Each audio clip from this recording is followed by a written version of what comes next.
This is my favorite slide. Inverse square Pi Man. Kind of like Pac-Man, but I'm pi. You get it? Okay. You will get it in just a second. This lovely real-world demonstration, or kind of really my world demonstration, gives you an example of inverse square law in practice. This isn't really good practice, but it does show you an example. We have the light placed over here on the left side, okay? These are all different frames, and basically here we're 1 foot, 2 feet, 3 feet, 4 feet, 5 feet, 6 feet away from the light. Let's say that at 1 foot, we're getting 100% of the desired light that we want. When we step away to 2 feet, you're gonna notice that I'm far darker than this shot right here. This shot, I mean, is virtually on the edge of being blown out. This shot is like 1/4, not like 1/4, that is 1/4 of the intensity of this shot. As we step away, you can see me getting darker and darker and darker. Now, the interesting to note is that the difference between 1 foot and let's say 3 feet is extremely dramatic in brightness, okay? That's a huge difference there. But the difference between 5 feet and even 7 feet is a very small difference. It's much smaller than that initial difference. So what we're essentially learning is that the further that we get from the light source, the light is now falling off at a much slower pace than up close to that light source. Okay, so we've seen it in Pi's world. Let's see another real world demonstration featuring Creepy Joseph. Okay, so what have we done here? Well, inverse square law in practice, and granted you wouldn't take a crappy photo like this in practice, this is just because I want to show you all a creepy, crappy photo. But in this shot right here, what we've done is we basically placed the flash right to the left side of Olivia's face.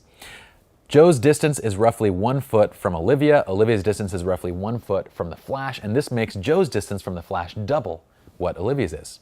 So if you look at Olivia, she's nice, bright, and properly exposed, and if you look at Joe, he's about 3-4 stops underexposed, okay? Especially when you start getting to the other side of his face, he gets even darker. Now, Joe happened to kind of creep into her a little bit too close on this one, but this is where the flash is basically 4 feet from the model.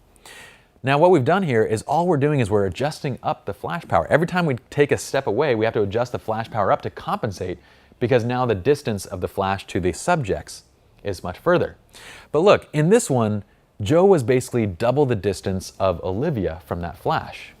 Whereas on this side, Joe's now only 1 foot further than Olivia. So Olivia's 4 feet from the flash and Joe is 5 feet. So you'll notice that the fall off is much less dramatic. Joe's actually much more similar in exposure to Olivia. Here we move the flash 8 feet away. We power the flash up higher a little bit more. And again, Joe is a creepy 6 inches away from Olivia's face and she's enjoying it. She's loving this whole thing, by the way. But here, Joe's roughly 9 feet from the flash and Olivia's roughly 8 feet. So you can see the exposures equal out. We're having to go more flash power, but the further we get from the light source, basically, the further the group is, then the more similar their relative distances. So now Olivia's only 8 feet, Joe's 9 feet, and we get roughly the same light. So when we're lighting a large group, let's say the group is 10 feet wide, I might need the flash maybe 20 to 30 feet away, depending again on the angle of that light from the group to be able to get everybody roughly the same brightness. And there's other techniques to this too that we'll cover in lighting 201 and 301 when we take the camera or when we take the flash off the camera. Now, before we conclude this crazy craptastic law that's been made way too complex, the inverse square law, let me give you 4 simple takeaways. Number 1, the inverse square law still applies to individuals. Meaning, if I'm shooting a lovely model, whether it be a guy or a girl. Let's assume that it's Olivia in this instance. In this shot, I've placed that light so close to Olivia's head that if I'm shooting Olivia full length, her head is going to be so much brighter than the rest of her body. And you can actually see that. The flash is right here, and you can even see by the time it reaches her chest, I'm only getting 20-30% of the amount of light as I was on her face. So if I place a light modifier super close to somebody, it's going to still have the same effect, even if I'm just shooting them individually versus as a group. Remember, if I want equal light across an entire part of the body, then that light needs to be roughly equal distance from the entire body, from head to toe. Okay, number 2. The more people you have in a shot, well, in general, it means the more distance you want to have. So the larger the group, simply move the light away a bit further. to get even light on everybody. And that means that you're gonna need to power up the light. Remember that you're losing more light than you think you are. Every time you double the distance, you quarter the flash power that you have remaining, okay? So doubling the distance means 25% the power. Number 3, the basic rule of thumb when you're trying to light a group of individuals, let's say a group of 10 people, is each 10 person, is each 10 person? What kind of English is that? Is each person in this 10-person group, are they each roughly the same distance from my light source? Now, if my light source is 15 feet, 20 feet away, then a difference of like, say, 1 to 2 feet between, that relative distance isn't really gonna make too big of a difference.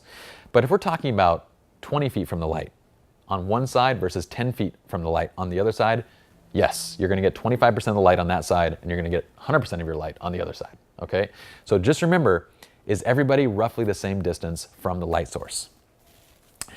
Number 4 is the more dramatic the angle of the flash, the more distance that you need to have the same relative distance in everybody in the group. And here's what that means. All this means is if my flash is directly on top of my camera, which again, this really depends on what tools you have with you and what kind of, what you have. But let's just say I'm using direct flash on a group of 15 people. If I'm standing 10 feet away, then my distance to all 15 people is roughly the same. It might differ by like, say, 6 inches to a foot or so, as that direct flash is on my camera and it goes out to each person in the group. Very little difference. I'll get roughly the same amount of brightness on every person from that angle. But as soon as I take that flash off the camera, and let's say I don't even need to remove the flash from the camera, I could be bouncing from a reflector or whatever it is. As soon as I move the primary light source away from the camera, it's becoming more dramatic, right? We're getting more shadows. Now that light is going to be favoring one side of the group far more dramatically than the other side. So as soon as that light's at an angle, the group that's on this side is now going to be probably, well, far closer, maybe 10 feet from the flash, whereas the group on this side is going to be 20 feet from the flash. So the more dramatic the angle of the flash to the group, the more distance you need. The greater the distance, you got to pull it back even further to get an equal light from right to left. So that's why when doing a group shot, a lot of times they'll place lights on both sides, they'll cross light it so everybody has even light, or they simply shoot group shots with an individual light in each portion of the group. And that's something that we might do in lighting 201 and lighting 301. We'll show you advanced techniques for shooting large groups with off-camera flash. All right, so at this point, I know all of you have absolutely mastered the inverse square law and you understand you can explain it to anybody who asks and you'll be like, look, dude, this was totally so much more simple than everybody else explains it out to be. Here it is. That's what I want you guys to do. And I want you to say it with that same like exact tone and accent and everything like that too. Let's go to the next video.